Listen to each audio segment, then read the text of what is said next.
Yesus wafat di tiang salib sekitar tahun 30-an Masehi. Tidak lama setelah itu, muncullah Saulus dari Tarsus, yang kemudian dikenal sebagai Paulus. Awalnya ia seorang penganiaya pengikut Yesus. Namun, setelah pengalaman mistis di jalan menuju Damaskus, ia berbalik arah dan menjadi penginjil paling militan. Yang menarik, Paulus bukan murid langsung Yesus. Ia tidak pernah berjalan bersama Yesus, tidak hadir dalam peristiwa penyaliban, dan tidak mengenal Yesus secara pribadi. Tapi, melalui surat-suratnya, Paulus menafsirkan siapa Yesus itu. Baginya, inti Injil adalah kematian dan kebangkitan Yesus sebagai penebus dosa. Paulus membawa ajaran Yesus keluar dari komunitas Yahudi ke dunia Yunani Romawi. Dialah yang merumuskan fondasi teologi Kristen Trinitas, penebusan dosa. Namun pengikut Yesus bukan hanya pengikut Paulus, banyak pengikut Yesus yang tidak mengakui Yesus sebagai Tuhan dan percaya pada konsep Trinitas. Lalu sejarah berubah haluan. Roma yang dulu menyalib Yesus, justru kemudian mengadopsi ajaran Paulus.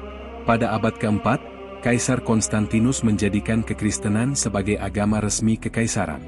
Namun kekristenan yang diangkat ke singgasana bukanlah ajaran Yesus dalam bentuk aslinya, melainkan tafsir Paulus yang ditegaskan oleh konsili-konsili gereja. Yesus tidak lagi hanya guru dari Galilea, tetapi Tuhan yang disembah sejajar dengan Allah. Bagaimana dengan mereka yang menolak tafsir Paulus? Banyak yang tersingkir, dianggap bid'ah, atau ditekan oleh otoritas gereja. Sebagian kecil dari mereka bergerak ke pinggiran dunia Romawi, ke Syria, Mesopotamia, hingga Jazirah Arab.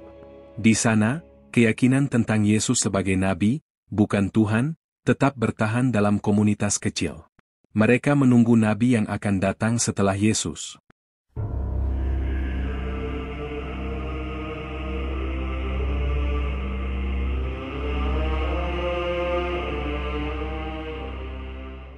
Enam abad kemudian, di Mekah, Nabi Muhammad muncul.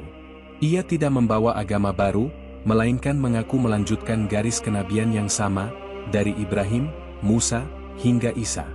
Dalam Quran, Yesus bukan anak Tuhan, melainkan hamba Allah yang dimuliakan, nabi yang menyampaikan kebenaran, dan ajarannya bukan untuk disalib, melainkan untuk ditegakkan.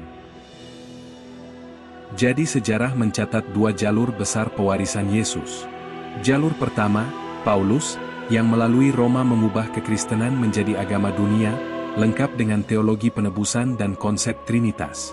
Jalur kedua, komunitas yang lebih kecil, yang menolak deifikasi Yesus, bertahan di padang pasir Arab, lalu menemukan kelanjutannya dalam Islam.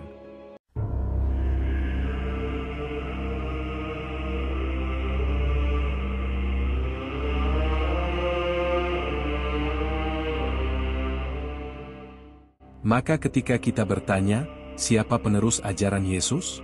Jawabannya bergantung pada mata kita memandang. Roma menjawab, Paulus.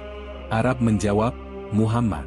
Dan sejarah, dengan segala paradoksnya, mencatat bahwa keduanya sama-sama membentuk wajah dunia hingga hari ini.